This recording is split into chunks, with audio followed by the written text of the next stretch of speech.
Hello दोस्तों, welcome to Guruji e classes. जैसे कि हम लोग डीएलएड थर्ड सेमेस्टर का विषय सामाजिक अध्ययन पर इतिहास को शुरू किए थे।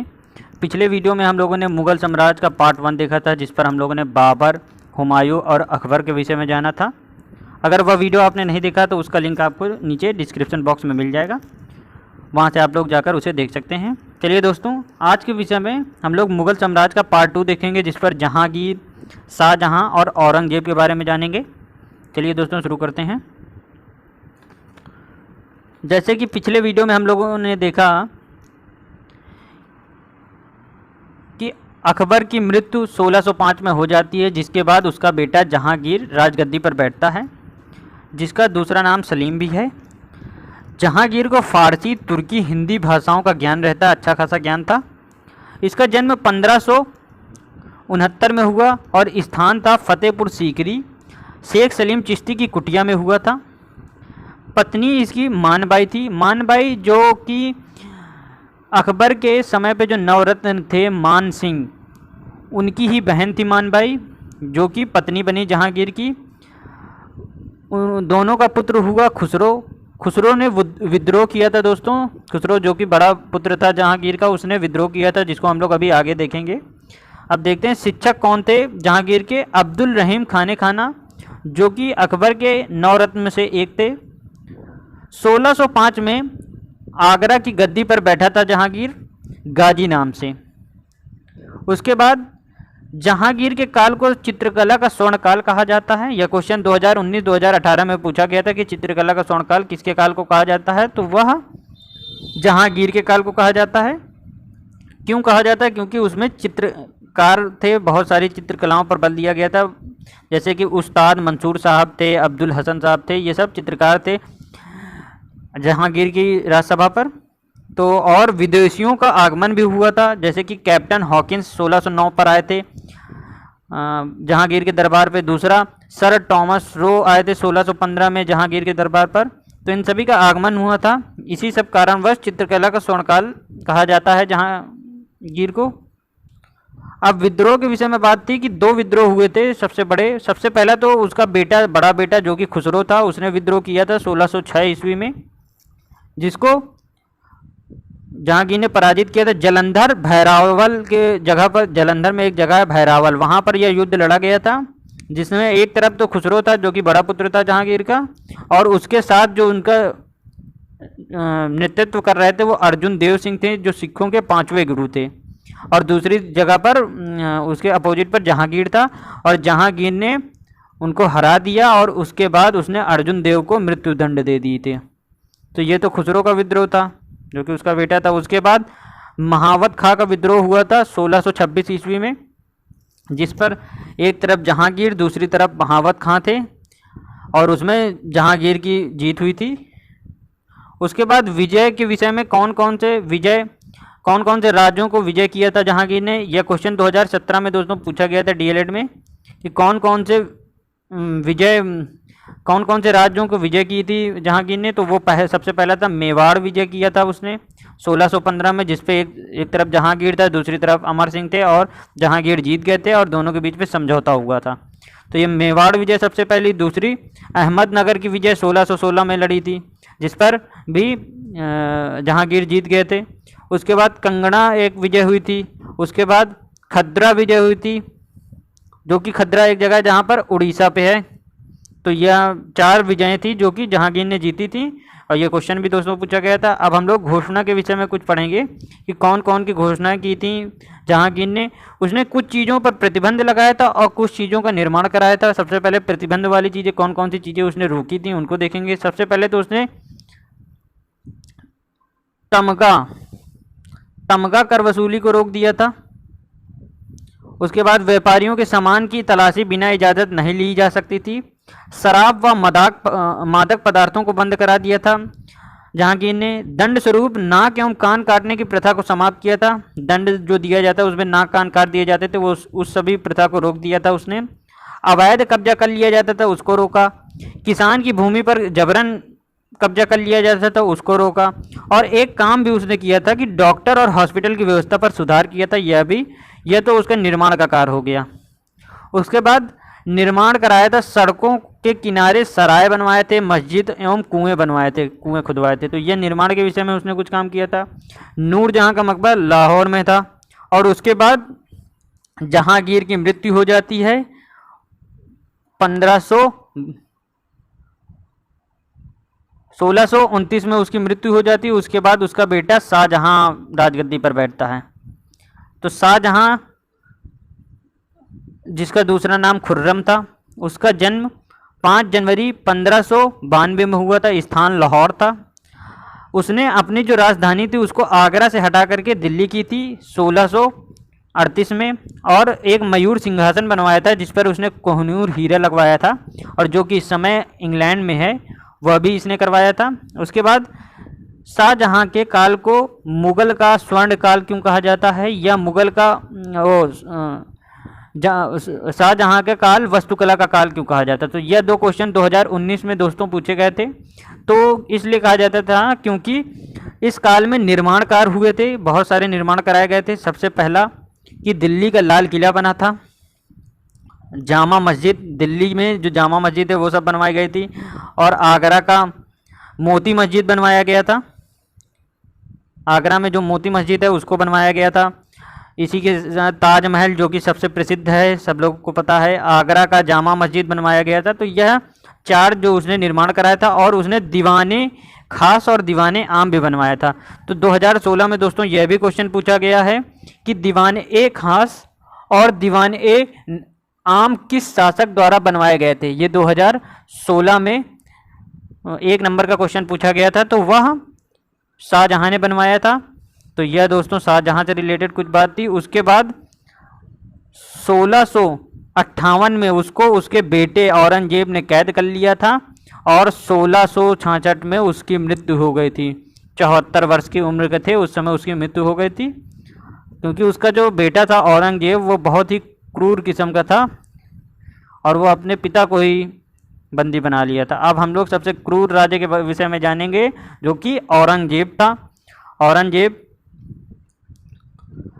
औरंगजेब के 2 नाम थे, उनको 2 नाम से उसको जाना जाता था, एक आलमगीर या जिंदा पीर, ये 2 नाम थे। इसका जो साम्राज्य था वो 1658 से लेकर के 1707 तक चला, और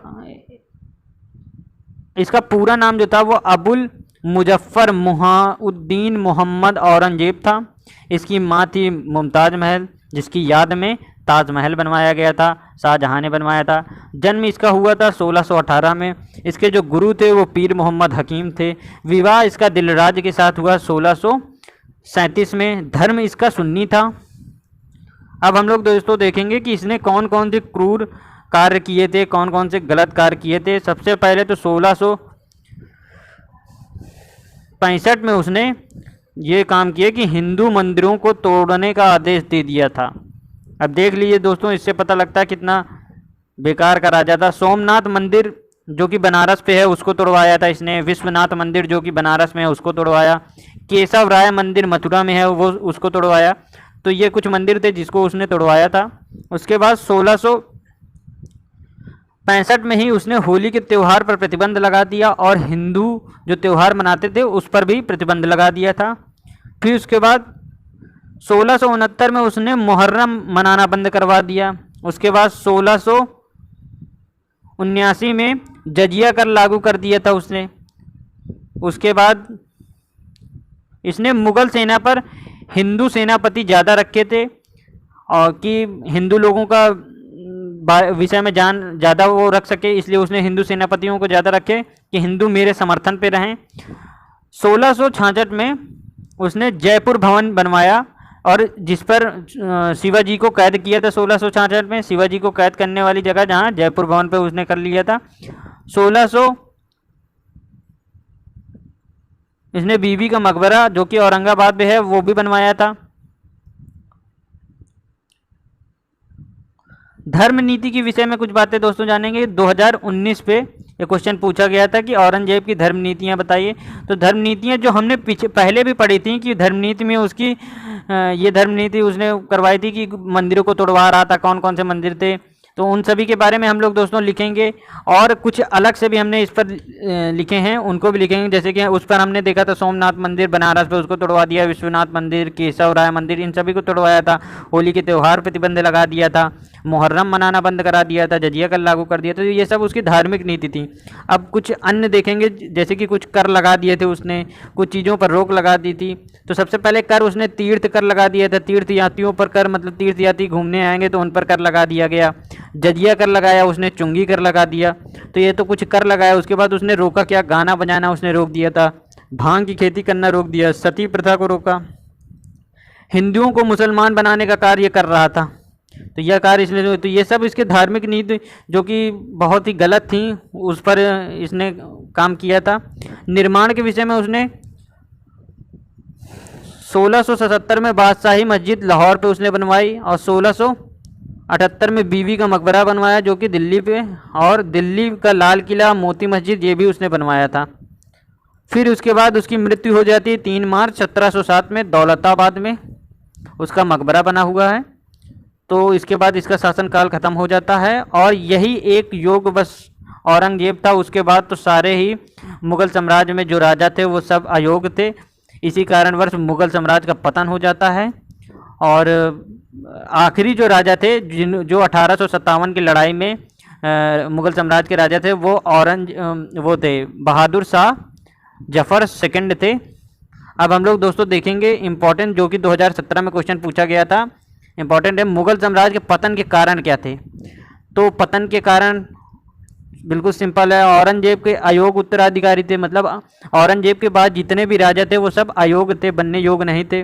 औरंगजेब की धार्मिक नीति, औरंगजेब ने जो धार्मिक नीति अपनी वो की थी, लागू की थी, जिसके कारण से सब लोग इसके विरुद्ध पर हो गए थे। तो धार्मिक नीति जैसे वो मंदिरों को तोड़वाने लगा था, और कौन कौन सी प्रथाएं कर लागू कर दिया था, जिसके कारण से सब लोग इसके असमर्थ हो गए थे, समर्थन नहीं में थे। इसीलिए औरंगजेब का मुग़ल साम्राज्य के पतन का कारण बना।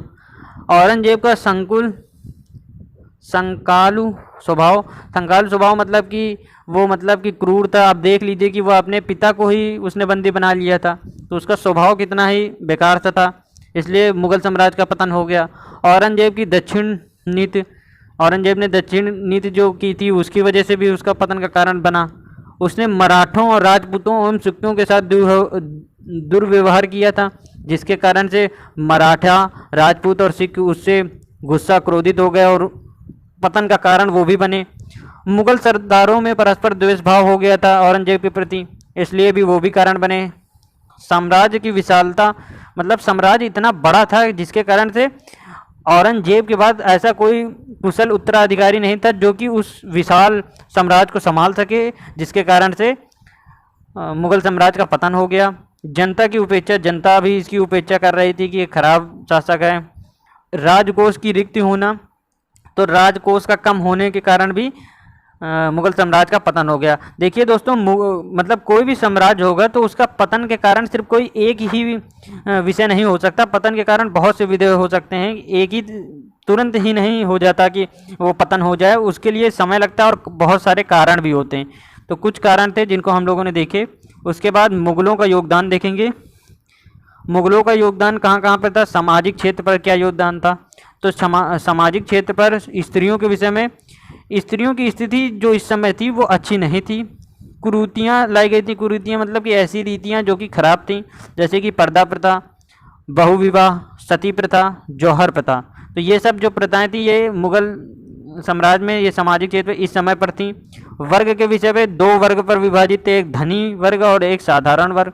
धनी वर्ग में आते थे मनसबदार, जागीरदार हो गए, राजकीय हो गए, ये सब धनी वर्ग थे, धनी लोग रहते थे। और साधारण जिसमें किसान थे, श्रमिक थे, दस्तकार थे। तो ये सब जो कि छोटे लोग थे ये सब साधारण वर्ग पे आते थे। तो ये सामाजिक क्षेत्र पे। और तीसरा, विवाह के बारे में बात कही गई थी कि मुस्लिम लोग जो थे वो 4 विवाह करते थे और हिंदू एक ही विवाह करता था। तो ये भी सामाजिक क्षेत्र पर योगदान था। कलात्मक क्षेत्र पर और सांस्कृतिक क्षेत्र पर जो योगदान था वो अच्छा था। मतलब कलाओं पर बहुत ध्यान दिया, जैसे कि चित्रकला का विकास हुआ अकबर के समय पे, जहांगीर के समय पे और शाहजहां के समय पे। बहुत सारे चित्रकला के विषय में काम किए गए और जैसे कि हम लोगों को पता भी है, चित्रकार थे जहांगीर के विषय में समय पे उस्ताद मंसूर साहब और अब्दुल हसन साहब। और उसके बाद जो संगीत कला का प्रोत्साहन दिया गया अकबर के समय पे, जहांगीर और हुमायूं के समय पे। अब जैसे कि हम लोगों को पता है कि संगीतकारों को जगह मिली थी अकबर के समय पे। दरबार में 66 गायक थे, जिसमें से तानसेन जो कि बहुत महान गायक थे वो भी थे। ये क्वेश्चन भी पूछा गया था कि तानसेन किसके दरबार में गायक थे, तो वह अकबर के दरबार पे थे। ये क्वेश्चन 2019 में दोस्तों पूछा गया था। अब आगे देखेंगे हम लोग आर्थिक दशा, ये भी एक रिलेटेड पॉइंट है। तो आर्थिक दशा मुद्रा आधारित, मतलब कि जो आर्थिक दशा थी वो मुद्रा आधारित थी। जैसे कि शाहजहां के समय में तक अच्छी थी, उसके बाद खराब होने लगी थी आर्थिक दशा। कृषि प्रधान देश है, कृषि पर निर्भर रहते थे हम लोग। आय का प्रमुख स्रोत, आय कहाँ कहाँ से आती थी? भूमि कर से लेते थे, लगान लेते थे या खराज लेते थे, इससे हमारी आय आती थी। भूमि 3 भागों में विभाजित थी, खालसा, जागीर, मदद मासा। तो मुगलों का योगदान आर्थिक दिशा में ये था। उसके बाद प्रशासनिक दशा क्या थी मुगलों साम्राज्य में? तो ये केंद्रीकृत व्यवस्था थी, जिसपे से मुगल प्रशासन में कौन कौन से थे? भारतीय थे और गैर भारतीय व्यवस्था दोनों के लिए थी। मुगल साम्राज्य में सूबों मतलब कि प्रांत, जैसे कि एक राज्य हो गया उसको सूबों कहा जाता था। उसके बाद जो जिला आता है उसको सरकारों कहा जाता था। उसके बाद जो नगर आते हैं उनको परगनों कहा जाता था, और गांव को गांव कहा जाता था। इसलिए इस तरह विभाजित थे जो मुगल साम्राज्य थे, इस तरह विभाजित थे। सबसे पहले सूबों, उसके बाद सरकारों, फिर परगनों, फिर गांव में। तो मतलब प्रांतों, जिलों, नगर। तो जिलों में जो थे वो फौजदार, आमिल, कोतवाल, काजी, ये सब रखे गए थे। मतलब कि कोतवाली रखी गई थी, मतलब कोई भी अगर उल्लंघन करे तो उसको दंड दिया जाए, ये सब जिलों के लिए रखा गया था। तो ये तो प्रशासनिक दशा हो गई दोस्तों। अब एक क्वेश्चन 2017 में पूछा गया था, जिसको हम लोग दोस्तों पहले नहीं देख पाए थे, उसको हम लोग देखेंगे कि अकबर की राजपूत नीति क्या थी। 2017 में ये क्वेश्चन पूछा गया था। तो राजपूत नीति थी, दोनों पक्षों को लाभ था। इससे मतलब कि अकबर को भी लाभ हुआ और राजपूतों को लाभ हुआ। राजपूत राजाओं से दोस्ती करके अपने साम्राज्य को अधिक समय तक बनाए रख सका। मतलब कि जो अकबर था उसने जो राजपूत राजाओं थे उनसे दोस्ती की थी, जिसकी वजह से वह इतने देर तक अपने साम्राज्य को बचा कर रखा। उसके बाद उसने किया क्या कि अकबर ने राजपूत राजाओं को उच्च पद प्रदान कर दिए थे। मतलब कि अपने शासनकाल में जो उच्च पद थे उनको किनको दिया? राजपूत राजाओं को दिया। जैसे कि हम लोग देखेंगे कि भगवान दास थे, इनके राजा मान सिंह थे, बीरबल थे, टुंडर मल थे। तो इन सभी को इसने उच्च पद प्रदान किए थे, जिसके कारण से यह बहुत अधिक समय तक राजा अपने साम्राज्य को बचा कर रख पाया था। तो यह अकबर की कुछ राजपूत नीति थी। यह क्वेश्चन 2017 डीएलएड में पूछा गया था दोस्तों। यह वीडियो दोस्तों बस इतना ही। आज हम लोगों ने मुगल साम्राज्य को देखा था। यह मुगल साम्राज्य हम लोगों का पूरा खत्म हो गया। अब कल हम लोग शिवाजी के बारे में थोड़ी सी जानकारी रखेंगे। चलिए दोस्तों, thank you for watching video.